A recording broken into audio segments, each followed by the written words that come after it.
Bonsoir à tous et bienvenue dans votre journal, un journal que nous vous proposerons ce soir sous forme d'édition spéciale avec une actualité toujours très brûlante. Nous consacrerons d'ailleurs une large part de ce JTM aux événements qui frappent les habitants de certains quartiers de Mamoudzou, notamment de Doujani à Cavani en passant par Manzarsoua et Maïvantana. Et pour nous accompagner ce soir avec nous, Tanissa Swali. Bonsoir Tanissa. Bonsoir Amina. Tanissa, on vous a entendu ce matin lors de la matinale de Kosi. Vous y criez votre douleur, votre détresse, mais surtout votre colère au micro de Patrick Mian suite à la nuit d'horreur que vous avez passée dans votre quartier, vous et votre voisinage. On en parle tout à l'heure dans ce journal. D'accord Amina, tout à l'heure. Et l'actualité, c'est également la grève générale qui en est aujourd'hui à son 14e jour. Et cela commence à faire long pour les entreprises du département. Et pour en parler avec nous ce soir, Thierry Galam, qui est président du MEDEF à Mayotte. Bonsoir Thierry. Bonsoir à toutes et à tous. Alors on vient de le voir, on le dit, l'actualité de Mayotte avec la grève générale commence un peu à taper sur les nerfs de certains entrepreneurs. On le voit, certaines entreprises du département sont mises à mal et c'est l'économie tout entière qui risque d'en pâtir dans quelques jours. On en parle tout à l'heure avec vous de ces conséquences de la grève générale. Mais d'abord, voici les titres de ce mercredi 13 avril. C'est une nouvelle nuit de terreur qu'ont connue les habitants de certains quartiers du chef-lieu. Ce matin, les dégâts étaient considérables, tout comme la colère d'une population qui se sent chaque jour prise en otage. Le point sur une situation explosive dans votre journal. Vers 15h, des jeunes issus des différents quartiers qui s'affrontent depuis plusieurs jours se sont réunis Pointe-Mahabou pour enterrer la hache de guerre. Suite à la médiation des associations, des parents mais aussi des victimes, les jeunes ont pu échanger et se serrer la main en signe de paix. Reportage. Après 2 semaines de grève, le gouvernement vient de répondre à l'intersyndicale par le biais de la ministre des Outre-mer Georges Paul Langevin. Mais loin d'avoir apaisé, ces mots ont été perçus comme méprisants et en décalage avec l'urgence de la situation. Même si le dialogue social semble sur le point de reprendre, avec une rencontre prévue ce vendredi au ministère des Outre-mer. Ce fut une nouvelle nuit d'horreur pour les habitants de Mtsapéré. Hier encore, des dizaines d'individus sont rentrés dans le quartier cagoulés et armés. Ils ont en effet vandalisé les véhicules garés dehors, cherchant à en découdre avec tous ceux présents dans les rues. Ce matin au réveil, les villageois n'ont pu que constater les dégâts. Reportage Akila Issouf et Leslie Vimné. Depuis 4 jours, les Mtsapérois ne dorment plus, malgré le déploiement des forces de l'ordre qui surveillent toutes les entrées du village. Près de 150 individus sont rentrés dans le quartier et ont tous saccagé sur leur passage. Tu vois derrière nous, il y a des véhicules qui ont été cassés, des maisons saccagées et une terreur. Ils ont foutu une terreur dans notre quartier. On a tous eu peur pour nos enfants, pour nos biens et ça continue. Et on a tous peur, là on a enlevé les enfants du quartier, tous les enfants on les envoie ailleurs. Nous les adultes on a décidé de rester parce qu'on ne peut pas abandonner nos biens et nos maisons. Donc on espère que s'ils reviennent, ça ne se passera pas bien pour eux, ça on est sûr et certain. Mais s'ils ne reviennent pas, tant mieux pour eux. On aura marre. Parce que moi, en tant que citoyen, que je réside dans ce quartier-là, moi ce que je dis, je l'ai dit ouvertement. Quelqu'un qui va toucher ma voiture, quelqu'un qui va toucher mon enfant ou mon entourage, je ne vais pas attendre la police, ni la gendarmerie, ni la justice. Terrorisés et excédés, les parents du quartier pensent à mettre en sécurité leurs enfants et ne reconnaissent plus l'île dans laquelle ils vivent. En fait, là, on en a marre des événements qui se passent tous les jours, tout le temps. On n'est pas en sécurité. Là, quand on est à la maison, c'est comme si c'est comme si nous sommes dans la jungle, on peut rien faire, on ne peut pas dormir la nuit, l'après-midi, le matin, c'est la même chose. Là, on en a marre. Ne sachant plus à quel saint se vouer, les habitants du quartier ont cessé toutes leurs activités quotidiennes, comme cet enseignant d'école coranique qui explique ne plus pouvoir enseigner depuis ces événements. Wami ni la gouvernement mi fundo madrasi, nami jana sharto madrasi makilimo jonrati wayo na wana zoni kila mtu akotali yaro. Vavo isenyeze suramba hulawana hawaivumao wasir simia ya ihifadhi warifanye patrui hunu mitana na mauku atarshinde rivukie na wana mana mabayani Le quotidien des Mtsaperois est rythmé par les violences. Certains ne peuvent plus aller travailler et restent chez eux pour protéger leurs biens et leurs familles dans un climat de guerre civile. Et après cette énième attaque du village de Mtsapéré, quelques habitants étaient réunis pour réfléchir aux actions à mettre en place pour mettre fin à ces violences. Complètement désemparée, la population se tourne désormais vers ses élus. Interpellé par l'une des auditrices de Kwezi, le député Bonali Saïd s'est rendu ce matin à Mtsapéré pour y rencontrer les habitants. Dépassés par les événements, tous espèrent que leurs souffrances seront enfin entendues par les plus hautes instances. Reportage Shakila Issouf et Leslie Gimné. Seules les discussions semblent apaiser les tensions ce matin dans le quartier de Mtsapéré-Manzarswa. Après avoir retourné le problème dans tous les sens, les habitants peinent à trouver des solutions. Mais ça ne sert à rien du tout d'engager à chaque fois des discours stériles qui ne nous font pas avancer. Moi, depuis tout ce temps, je m'étais enfermé chez moi jusqu'à hier. Mais aujourd'hui, je ne peux plus me terrer comme un loup. Maintenant, il faut que je sorte. Voilà, il faut que je riposte parce que je commence vraiment à en avoir marre de cette situation-là. Donc, à partir d'aujourd'hui, il est clair et net que la personne qui traversera le quartier, c'est sûr et certain que moi, je serai dedans. Tous les habitants souhaitaient s'exprimer et raconter leur calvaire. Seulement, le député Bonali Saïd explique être venu pour relayer les souffrances vécues par cette population. J'espère que ma présence ici sera relayée au niveau national parce que moi aussi, à ma façon, je compte me mobiliser. Même s'il faut que je batte les sentiers tout seul, je le battrai avec eux, avec tous les Mahorais.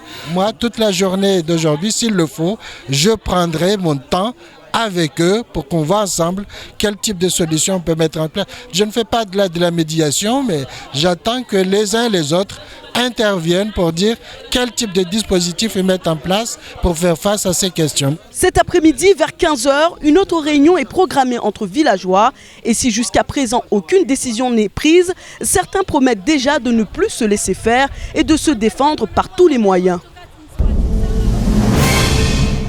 Et déjà récurrente auparavant, la problématique de la délinquance préoccupe donc désormais tous les esprits. Mais pendant que certains cherchent encore des solutions miracles, d'autres en revanche ont décidé de s'attaquer au mal à la racine en se retroussant les manches. C'est ainsi que de nombreuses associations, des jeunes mais aussi des adultes, se mobilisent chaque jour aux quatre coins de l'île dans l'espoir de voir les choses bouger. D'ailleurs, pour Papayan, cela apparaît comme une évidence. Sollicité par l'association Jeunes Kaweni Espoir, l'artiste a lui aussi apporté sa contribution et ce d'une manière des plus originales. Le reportage d'Adèle Laurent. S'exprimer sur les murs avec les jeunes, se réapproprier l'espace commun et lancer un appel au respect. Tels sont les messages transmis par ces graphes créés par les jeunes de Kaweni sous l'œil attentif de Papayan. Un graphe en finition dont le message saute aux yeux et un autre commencé ce matin reprenant la phrase de l'artiste mahorais Latéral « Il faut être sur place pour savoir ce qui se passe ». Un appel à ne pas stigmatiser les jeunes de Kaweni et la jeunesse en général. Moi je crois que si on veut vraiment savoir ce qui se passe dans un lieu, il faut y aller, il faut venir voir, il faut vivre avec les gens, il faut vivre... Il faut être sur place pour savoir ce qui se passe. Et je crois que si on s'associe tous ensemble, on peut donner une image positive à Kaweni, on peut donner même une image positive à tout Mayotte. Papayan et la JKE ont tenu à préciser qu'en ces temps troublés et malgré ce qui a été dit, Kaweni est calme en ce moment et les jeunes n'ont pas pris part aux affrontements entre quartiers. Les membres de la JKE luttent au contraire contre ces violences et se sont déplacés aujourd'hui dans différents quartiers de Mamoudzou, notamment Cavani, Mtsapéré et Doujani, afin de discuter avec les jeunes et de lancer un appel au calme. Donc ce qu'on a juste à dire comme le message aujourd'hui, que les se battre tous les jours, le matin, que chacun il a envie d'écrire ce qu'il a envie d'écrire dans sa tête. On oublie tout ça, on serre la main, tout le monde se met à travailler ensemble, de trouver une indication pour tout le monde. Qu'est-ce qui est important aujourd'hui pour nous, c'est la sécurité des Mayotte entiers. Ce n'est pas de se battre du matin, midi et soir. C'est de se mettre ensemble, de savoir les solutions aujourd'hui c'est quoi. Qu'est-ce qu'on peut faire nous tous ensemble en Mayotte, c'est ça. Un appel à la cohésion sociale. Les jeunes de la JKE cherchent actuellement des solutions afin de mettre un terme à cette violence qui fait craindre une fuite des forces vives de Mayotte et donc une chute de l'emploi qui pourrait pourtant apporter à ces jeunes en dérive une structure. Alidi Abdallah, le secrétaire de l'association, nous fait part des buts et des préoccupations des membres de la JKE.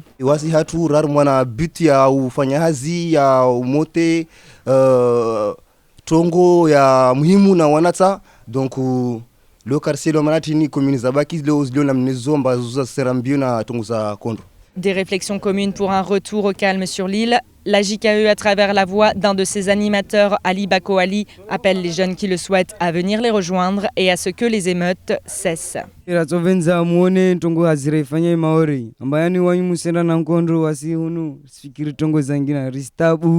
Risfanya zangina, risfanya activité, risingadzana wanata eke ratsovenza muje na wasi mjomur pare hun association ya JKE à côté na MJC ratsovenza muje mjomur pare mlishe tongo za nkondrozu muje mjom pare ritabu mbrama ritabu zile rifanye zile jue mesoho wanatu wafikiri zangina kaskana mbani vale pakana fanya rasha pare shimiki wa pare jao ratsovenza rkevo moja.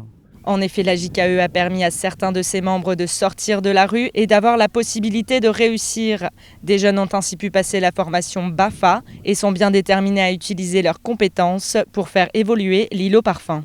Une jeunesse qui œuvre donc pour le bien de tous et qui est bien loin des clichés habituels.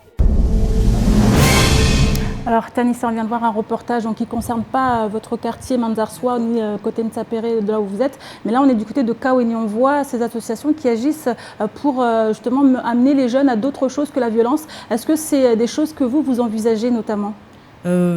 Déjà, je tiens à les féliciter parce que je l'avais dit une fois, j'avais intervenu sur Kwezi, sur Retour sur l'actualité. Je félicite encore une fois Kaweni parce que au-delà de ces actions, on a vu avec cette grève, pas une fois on a entendu qu'il y a eu des actions visant à détruire ou à casser des entreprises. Je les félicite et je trouve que c'est une bonne initiative à penser et à mettre en place au niveau de notre quartier. À savoir que dans le quartier, malheureusement, on n'a aucune association répertoriée à ces jours. Mais ça reste encore à penser et à voir et peut-être, pourquoi pas, à mettre en œuvre dans les prochaines semaines à venir. Alors là, vos propos, Tanissa, tranchent avec votre intervention ce matin. Vous étiez en colère, vous avez dit des choses qui ont quand même marqué les esprits. Vous étiez prêt à en découdre avec ces jeunes s'ils revenaient dans vos quartiers. Oui, parce que, à savoir, parce que je reviens encore sur mes propos, je les réitère, je reste toujours en colère. Et toujours avec une douleur dans le cœur, une douleur quand on voit tout ce qu'on nous fait, tous les dégâts qui sont commis. Comme je l'ai dit ce matin, je ne reproche pas ça aux gamins, pas spécialement les jeunes de Manzarsouwa, parce que souvent on indexe les jeunes de Manzarsouwa en disant ces jeunes-là c'est des voyous. Or que nous avons des gamins qui sont super, qui sont bien rangés, mais la plupart du temps c'est des jeunes qui viennent de l'extérieur. Je ne dis pas qu'ils sont tous parfaits, mais je peux dire que la majeure partie de ces enfants-là, ils sont pas dans cette violence que nous vivons actuellement. Ils sont pas dans tout ce que nous subissons, ils sont pas là. C'est des gamins qui essayent, tant bien que mal, de protéger. Au contraire, ils essayent de protéger les habitations, les adultes. Mais c'est vrai que, comme eux, ils n'ont pas des machettes, ils n'ont pas des battes de baseball, la plupart du temps, ils se font tabasser. Moi-même, ce matin, je l'ai dit à l'antenne et je le redis encore, nous en connaissons deux dans le quartier, dont un, l'autre, j'ai oublié son pseudonyme, mais l'autre, il a pour pseudonyme Tarzan. Celui-là, il est vraiment infernal. Ça, c'est un gamin même qui a exaspéré sa mère, qui crie au secours auprès des pouvoirs publics, auprès de la justice. Vous avez réussi, vous êtes sûr, vous avez identifié ce Oui, gamin on l'a identifié, on a été voir sa mère. Sa mère, elle nous dit qu'elle est désemparée. Tout ce qu'elle voudrait, c'est que les pouvoirs publics lui donnent une réponse concrète. Parce que il faut savoir que la maman de cet enfant, tous les jours, les gens sont chez elle en train de casser. C'est pas que les habitants de Manzarsouwa, nous soyons des gens foncièrement violents ou des gens qui cherchons des histoires entre voisins, mais cet enfant n'est pas son premier essai ni son deuxième essai. Il est connu partout, auprès des procureurs, auprès des juges. Enfin, c'est un enfant à problème, on va dire. C'est même plus un enfant, c'est un voyou. J'ai pas peur de dire le mot, c'est un voyou, ce gamin. Et quand je dis voyou, ma colère, j'essaie de la contenir parce que quand vous vous levez le matin et vous voyez des grandes personnes qui sortent de la mosquée, que ce gamin, ce voyou, parce qu'il faut que j'arrête d'employer ces termes gamin, c'est un voyou.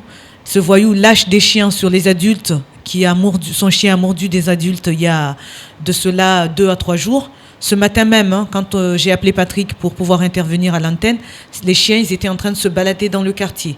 La mairie, la municipalité de Mamoudzou fait des choses, on est d'accord. On reviendra après. Oui, on reviendra après, mais pour dire que au moins peut-être commencer déjà par ramasser les chiens errants et les euthanasier, parce que ça devient un danger public à Mayotte. Et on continue, Tanissa, à l'instar de Papayan et des jeunes de Kaweni, certains tentent de trouver des solutions. Le problème est encore loin d'être réglé. Alors pour espérer calmer les jeunes de manière durable, les principaux intéressés ont été appelés à se rencontrer. Ainsi, à l'initiative de plusieurs personnalités, notamment le capitaine Chamassi, plusieurs délégations de jeunes issus de quartiers rivaux à Mamoudzou se sont rencontrés Pointe-Mahabou. L'occasion pour tout le monde de discuter et d'enterrer la hache de guerre. Un reportage signé Shakila Issouf et Pierre Bellucci. Se rencontrer, discuter, échanger, pour en finir avec cette guerre sans but.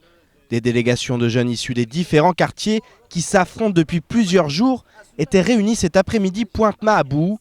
L'occasion de vider son sac, comme l'explique le capitaine Chamassi, à l'origine de cette rencontre. Je crois qu'effectivement j'ai pris l'initiative de réunir les jeunes des différents quartiers en espérant simplement pouvoir trouver une accalmie, parce que je crois que là on est arrivé.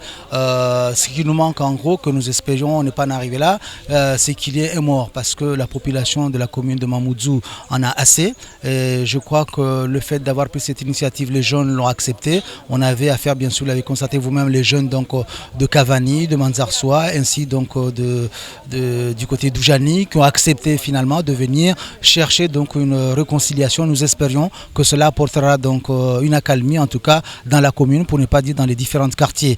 Parmi les personnes présentes, certaines victimes des violences avaient également tenu à être là, à l'image de cet homme qui a connu de nombreux dégâts matériels. J'estimais que c'était tout de même nécessaire que je sois là pour déjà me tenir au courant de ce qui était dit. Parce que malheureusement dans ce conflit, il y a beaucoup de on-dit. Donc moi je voulais me tenir au courant de ce qui a été dit pour pouvoir relayer les infos au niveau de la population. Car aujourd'hui ça devient grave. Et je pense qu'il est nécessaire en fait qu'on trouve une solution pour ramener la paix au sein de notre commune. Depuis ce matin, la population s'active pour chercher à réconcilier ces jeunes. En effet, parents comme victimes ont tout fait pour que cette spirale infernale cesse le plus rapidement possible. Nous, les parents de Doujani, on a fait plusieurs réunions ensemble avec les jeunes, et aussi les parents des jeunes de Cavani et Manzarsoa, ils ont fait des réunions là-bas. Et puis les parents, nous, ont gardé le contact à chaque fois, plus la police nationale, oui, ils étaient là. Et puis nous, les trois, qu'on a essayé de mettre ces négociations ensemble. On est content parce que les jeunes se sont donné la main. Maintenant, tout va bien. Maintenant, dans les quartiers de Doujani et Cavani et Manzarsoa, j'espère que tout ira bien. Il n'y aura plus de voitures cassées, ni voitures brûlées, et que ni de problème de l'insécurité. Tous espèrent maintenant que la paix sera effective, même si le capitaine Chamassi sait qu'au niveau judiciaire, ces violences ne resteront pas impunies. Nous comptons sur eux, en tout cas nous faisons confiance, et comme nous l'avons dit, cela n'empêchera pas qu'au niveau judiciaire, la police fera quand même son travail, faire en sorte que les victimes qui ont été en tout cas agressées et qui ont déposé plainte, que l'enquête puisse suivre son cours. Cela n'empêchera pas que la justice soit faite. Mais l'objectif pour nous, c'est d'éviter justement à ce qu'on retombe encore une fois sur les mêmes exactions comme on les a connues ces 3 dernières nuits. Pour l'heure, la paix sociale semble revenue, en espérant que cela dure et ne se reproduise jamais. Alors Tanissa, les heures ont passé, on a vu une rencontre s'est tenue avec les principaux, on va dire, protagonistes de ces violences qui ont été appelés à discuter. Est-ce que ce genre de réponse, ce genre d'initiative vous parle, vous convient, Tanissa, comme réponse? Oui, ça me parle. Ça me conviendrait, hein, je le dis bien comme ça me conviendrait. Vous y croyez? Je n'y crois pas. Sincèrement? Je n'y crois pas, sincèrement, je n'y crois pas, parce que hier soir, on a vu le même cas de figure. La population d'Omtsapéré s'était réunie place Makango à Maïvantana hier après-midi pour justement en vue de cette violence montante d'Omtsapéré qui est du jamais vu dans toute l'histoire d'Omtsapéré, pour essayer d'étudier, penser à comment apporter des réponses concrètes par rapport à ces violences. Il y a eu un faux semblant de trêve. Et le soir venu, on a vu le résultat de tout ça. Parce qu'aujourd'hui, il faut dire, quand on a le courage et quand on d'oser dénoncer ces choses-là, il se passe qu'il y a des représailles tout de suite derrière. Donc, est-ce que nous sommes convaincus que c'est une paix qui va durer? Nous prions Allah pour que ça continue. Et que vraiment que ce soit une paix sur du long terme, pas une paix de quelques heures. Parce que il faut savoir que nous, on dort sur une oreille, comme dirait le bon Maoré, mais on ne dort pas sur nos deux oreilles comme on le voudrait, en se disant on fait une nuit paisible et on se lève le lendemain pour aller travailler. C'est pas le cas. Et comment vous appréhenderez les heures qui viennent? Est-ce que vous êtes plutôt confiante? Vous avez peur? Vous êtes dans quel état d'esprit? Peur, non. Je suis sereine. Parce que je me dis, ça fait 4 nuits. Ce soir, on va entamer la 5e nuit de violence. Ce qu'on a fait, je l'avais dit ce matin, chacun a sorti ses enfants, les a mis à l'abri, parce que ça, c'est ce qu'on a de plus cher au monde. Au-delà des biens matériels, on essaye de protéger nos enfants tant bien que mal. Donc, la plupart des enfants, je dirais 80% des enfants qui sont en bas âge, ont été sortis du quartier. Maintenant, s'agissant des adultes, on reste et on verra. La nuit nous dira au fur et à mesure des événements. On verra. Merci beaucoup Tanissa pour votre intervention. Merci d'avoir voulu partager vos émotions sur ce plateau. Et on en vient maintenant à la grève générale qui depuis 14 jours maintenant paralyse une bonne partie de l'île. Les blocages toujours aussi nombreux sont en train de porter un sacré coup à l'économie de l'île. Après d'innombrables appels de l'intersyndicale, le gouvernement est enfin sorti de son mutisme. Hier en effet, la ministre des Outre-mer, Georges Paul-Langevin, s'est exprimée dans les médias à propos de ce mouvement de grève générale. Une intervention qui était certes très attendue, mais qui n'a pas su convaincre les grévistes. La partie n'est pour autant pas terminée, puisqu'une réunion doit se tenir vendredi au ministère. Les explications dans ce sujet signées Abbas Alidi, Pierre Bellucci et Leslie Vimnet. La journée a commencé d'une drôle de manière pour l'intersyndicale. En effet, Maoulida Mohamed, membre du syndicat FAEN, a été arrêté dans la nuit à Passamenti. Ce dernier est accusé d'avoir mis en danger la vie d'autrui.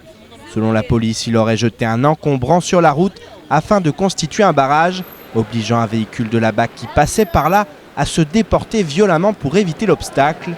Sorti en fin de matinée, l'affaire semble déjà oubliée.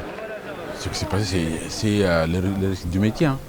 On est syndicat, on est syndicaliste, on défend les droits des gens et il y a des risques qu'il faut prendre, donc ça fait partie des risques. Hier, la ministre des Outre-mer, Georges Paul-Langevin, s'est exprimée dans les médias sur le conflit social qui se déroule actuellement à Mayotte. Mais comme à chaque intervention, le discours bien huilé a occulté l'urgence et l'immédiateté au profit de la patience et de la méthode.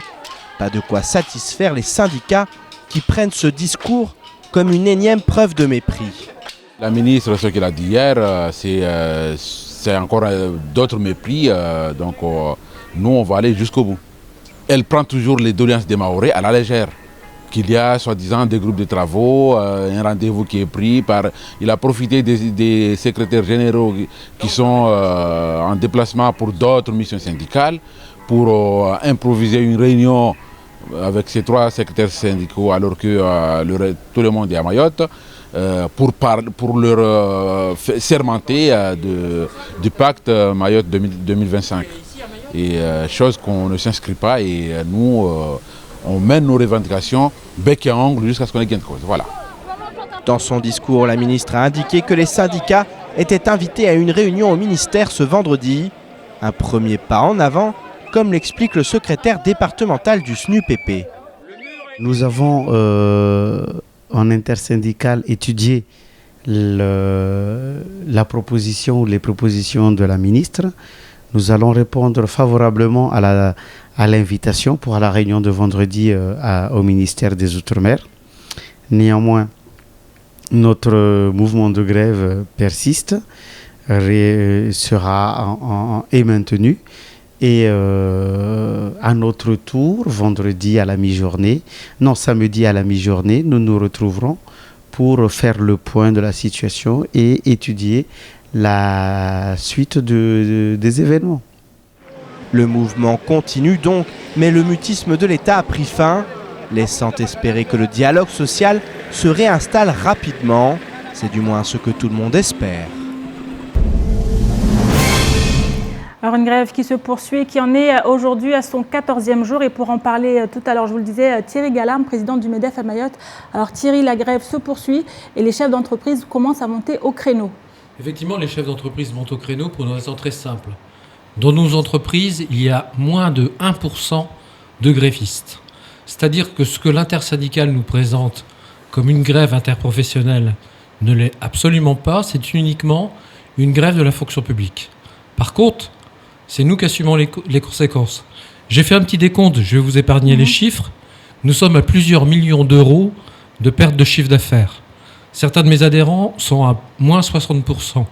Nous avons entre 3 et 5 000 salariés qui sont empêchés de se rendre sur leur lieu de travail alors qu'ils veulent travailler. En raison des blocages. Voilà. Aujourd'hui, ça veut dire qu'une minorité de Mayotte prend en otage la majorité de Mayotte. Pas seulement les entreprises, pas seulement les salariés, mais par exemple, un de nos adhérents qui transporte des médicaments m'a alerté sur le fait qu'il était impossible de livrer des médicaments pour des personnes qui sont en danger de mort s'ils n'ont pas ce médicament. On parlait de mort tout à l'heure, ça pourrait arriver à cause de ça. Et un de mes autres adhérents m'a annoncé que si les barrages ne sont pas levés, il pourrait y avoir dans les prochains jours des coupures d'eau dans le sud de l'île. Donc ce soir, je lance un appel solennel. J'ai cru comprendre que les syndicats ont enfin obtenu ce qu'ils voulaient. Ils voulaient qu'un médiateur vienne de Paris. Bon, c'est encore mieux. Demain, ils vont être reçus par les 4 patrons de 4 ministères. Il faut à un moment donné qu'ils soient raisonnables. Je sais que Salim Naouda, que El Anziz sont des syndicalistes responsables pour les pratiquer dans le monde de l'entreprise. Je leur demande ce soir, compte tenu qu'ils sont reçus demain, de lever les barrages dès demain matin. Alors on a l'impression que le temps est révolu, ce temps où l'intersyndicat, enfin les syndicats de patronat et syndicats de salariés étaient main dans la main pour aller revendiquer. C'est terminé, Thierry Galam, a priori, avec ce qui se passe. Le MEDEF considère que l'application du Code du travail va dans le sens de l'histoire, qu'il est normal que les syndicats de salariés revendiquent. Par contre, il n'est pas du tout normal de bloquer les routes, parce que regardez ce qui se passe. Vous avez quelques barrages officiels des syndicats. À côté se développent des barrages qui sont montés par des voyous. Et le résultat, je suis désolé, moi je fais un lien de cause à effet entre des barrages officiels, des barrages sauvages et les émeutes qui se sont déroulées ces derniers soirs. Parce que, vous savez, l'exemple, il est donné. Moi, dans la vie d'un enfant, je me souviens de mon instituteur. L'instituteur, c'est le premier adulte que voit un enfant après ses parents, à part le fundi coranique ici, ou le curé en métropole. Mais quand on voit un syndicaliste, instituteur, semer la pagaille, publier des photos sur Facebook qui insultent le représentant de l'État, vous croyez que ça incite les jeunes à être respectueux? Je considère que M. Rivot porte une lourde responsabilité dans la dégradation de la sécurité à Mayotte aujourd'hui. C'est bien pour ça que sur une antenne de télévision, j'ai dit cet après-midi, on n'ira plus à Mayotte Basse-Rivot, mais Basse-Rivot. Alors pour terminer, pour conclure avec vous, Thierry Galam, on sait que les syndicalistes vont être reçus au ministère. Vous auriez souhaité être invité à cette réunion, puisqu'on le sait. Et si l'application du Code du travail se fait comme le désirent les syndicats, les entreprises mahorais vont en pâtir, parce que ça va les toucher directement. Est-ce que vous auriez aimé avoir votre mot à dire là-dessus? Nous avons déjà dit notre mot. Premièrement, c'est une négociation entre les syndicats et l'État. Ce n'est pas le MEDEF qui rédige le Code du travail, c'est l'Assemblée nationale. Par contre, le MEDEF a exprimé très clairement que l'accord du MEDEF quant à l'application du Code du travail est conditionné par le fait que Mayotte soit érigée en zone franche totale.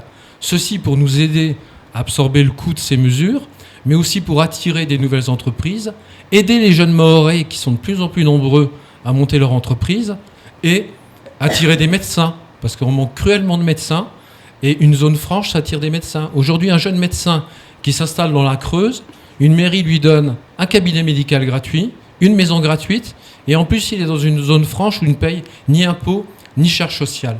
Cette zone franche, le MEDEF la veut pour Mayotte, pour pouvoir satisfaire les revendications des syndicats de salariés. Merci beaucoup Thierry Gallard. Mais cette information qui vient de nous parvenir, entre les deux barrages à Chirongui et Bandrélé, les jeunes ont décidé d'ériger leur propre barrage, mais la population a refusé et les affrontements ont lieu actuellement entre les jeunes et les habitants de Bandrélé. Donc si vous êtes dans cette zone ou si vous devez vous y rendre, nous vous invitons bien sûr à la plus grande vigilance. Et pour clore cette édition, je vous propose maintenant de faire un petit tour d'horizon du reste de l'actualité de ce mercredi 13 avril. C'est tout de suite dans l'actualité en bref. La caisse de sécurité sociale de Mayotte a été victime d'un cambriolage cette nuit aux alentours de 3 h du matin. Du matériel informatique a ainsi été dérobé, tandis que Jean Véron, le directeur de la CSSM, a indiqué que l'accueil des allocations familiales à Kaweni sera fermé au public jusqu'à nouvel ordre. A noter également qu'hier vers 17 h, l'entreprise Simex en face de Disma à Kaweni a été la cible des cambrioleurs. Une vingtaine de jeunes a dévalisé le magasin de Setchombo avant de revenir une seconde fois pour dérober la caisse. Une nouvelle preuve s'il en est que certains jeunes agissent désormais comme bon leur semble sur le 101e département. Ils pillent, agressent, dévalisent, terrorisent, saccagent en toute impunité. La situation, aussi alarmante soit-elle, ne semble pas inquiéter outre mesure les autorités. L'état d'urgence semble pourtant plus que jamais de mise. Face à la terreur qui s'est emparée du chef-lieu, beaucoup se demandent pourquoi Mayotte ne possède aucune compagnie républicaine de sécurité, plus communément appelée CRS. En effet, ces derniers sont spécialisés dans le maintien de l'ordre durant les manifestations. Leur formation tourne principalement autour de ce type d'opération et changerait sans aucun doute la donne si les émeutes et barrages se reproduisaient, comme c'est le cas actuellement. En effet, à Mayotte, les forces de l'ordre s'écartent bien souvent de leur mission première et des grandes priorités que sont la lutte contre la délinquance, la lutte contre les atteintes aux biens et aux personnes ou encore la lutte contre les économies souterraines. Ils passent depuis quelques jours beaucoup de temps à défaire les barrages et affronter des jeunes survoltés. Un travail qui correspondrait bien mieux au CRS, en partie formé pour ça. Si les barrages se multiplient sur le département, les grévistes peuvent remercier leurs meilleurs alliés, à savoir les arbres. Mais aujourd'hui, la Fédération Mayotte Nature et Environnement monte au créneau en dénonçant l'abattage de dizaines d'arbres depuis le début du mouvement. La fédération explique ainsi à travers un communiqué qu'aucune cause, aussi juste soit-elle, ne mérite de détruire la nature. Les arbres, la forêt, préservent les ressources en eau, protègent les sols contre l'érosion, fournissent des ressources en bois pour le feu et pour la construction, produisent des ressources alimentaires. Beaucoup de cocotiers et de manguiers ont été abattus. Nous tenons à rappeler que la nourriture ne se trouve pas seulement sur les rayons des supermarchés, elle est également dans les plantations et sur les arbres fruitiers. Il faut respecter la nature et le travail de nos aïeux agriculteurs. Voilà qui aurait eu le mérite d'être dit. Et cette autre information, un peloton de 16 personnes a été envoyé en renfort sur le département, un peloton qui arrivait aujourd'hui en fin de matinée. Et avant de nous quitter, je reviens sur mon invité Tanissa Swali. Un mot Tanissa sur ce qui s'est passé, notamment un message que vous souhaiteriez passer. Oui, j'ai un message que je souhaite passer à l'ensemble des élus de cette île. Prenez vos responsabilités. Œuvrez tous ensemble pour le bien-être de cette île parce que l'insécurité, ça a été dénoncé à maintes et maintes reprises par de nombreux élus, des personnalités, des citoyens. Et aujourd'hui, ce que risque la population, c'est une guerre interethnie. Il faut le dire, hein, parce que ça s'est dit et ça s'est dit à maintes et maintes reprises. Je ne compte plus les nombres. Mais ce que je tiens surtout à souligner, c'est que aujourd'hui, ce qu'on voit, ce qu'on vit, c'est que l'État nous a abandonnés. L'État nous a abandonnés face à l'insécurité. Eux, ils sont depuis Paris. La ministre s'est exprimée hier. Pas un mot sur l'insécurité qui grandit à Mayotte. Pas un mot sur l'insécurité, ni cette souffrance que vit la population mahoraise. Hein. Parce que quand je dis population mahoraise, bien sûr, j'enveloppe toutes les ethnies qui y vivent. On fait tous partie de Mayotte. On est tous des Mahorais, qu'on soit Mzungu, Mahorais, Anjouanais, Comoriens. Nous sommes tous embarqués dans la même galère. Donc aujourd'hui, tous ensemble, tenons-nous les mains et essayons de lutter contre cette insécurité et cette violence. Et plus précisément, je tenais à féliciter les forces de l'ordre. On le dit, on les a insultés, on les a caillassés, que ce soit la police ou la gendarmerie. Mais encore une fois, c'est pour ça que je dis, je tire la sonnette d'alarme. C'est un cri qui vient du cœur. Je sais que je suis une infime partie aux yeux de l'État. Mais les effectifs, à Mayotte, les effectifs sont en sous-nombre. Ça fait 5-6 nuits depuis le début de la grève. Les forces de l'ordre sont sur le terrain, ils se battent quotidiennement. Ils sont là le matin, midi et soir, ils sont épuisés, les pauvres. Nous devons les féliciter et la population que nous sommes, nous devons les soutenir. Juste pour finir, Amina, excusez-moi. Je voulais attirer l'attention du maire de Mamoudzou, le premier chef de la commune. C'est qu'il a fait un arrêté hier, on l'a entendu sur une chaîne concurrente qu'on ne citera pas. Monsieur Mwandié, adjoint au maire, a dit qu'un arrêté a été signé par le maire hier, interdisant les jeunes mineurs à partir de 23h de ne pas être dehors. Mais ces violences-là, nous ne les subissons pas à partir de 23h. Ces violences, nous les subissons à partir de 19h. Donc, monsieur le maire, j'appelle à votre bon sens, j'en appelle à votre bon sens en tant que père, en tant que concitoyen, en tant que premier magistrat de la commune de Mamoudzou. Monsieur le maire, vous avez des administrés qui souffrent. Nous souffrons tous autant que nous sommes. Nous souffrons donc. Je vous demande de revoir votre arrêté interdisant la circulation des mineurs. Pour être raisonnable, ramenez ça à 20h pour être raisonnable. Parce qu'aujourd'hui, la violence naissante nous met tous en colère. Donc, monsieur le maire, je vous mets face à votre responsabilité. Merci Amina, merci à tout le monde. Merci beaucoup Tanissa. Un mot également, Thierry Galam, avant de nous quitter. Oui, alors un mot, j'ai un autre chiffre qui m'est parvenu, c'est que depuis ce matin, tous les chantiers de BTP, bâtiments travaux publics, sont à l'arrêt. C'est un peu plus d'1 millier de personnes, chiffre provisoire, qui se retrouvent en chômage technique ou assimilés.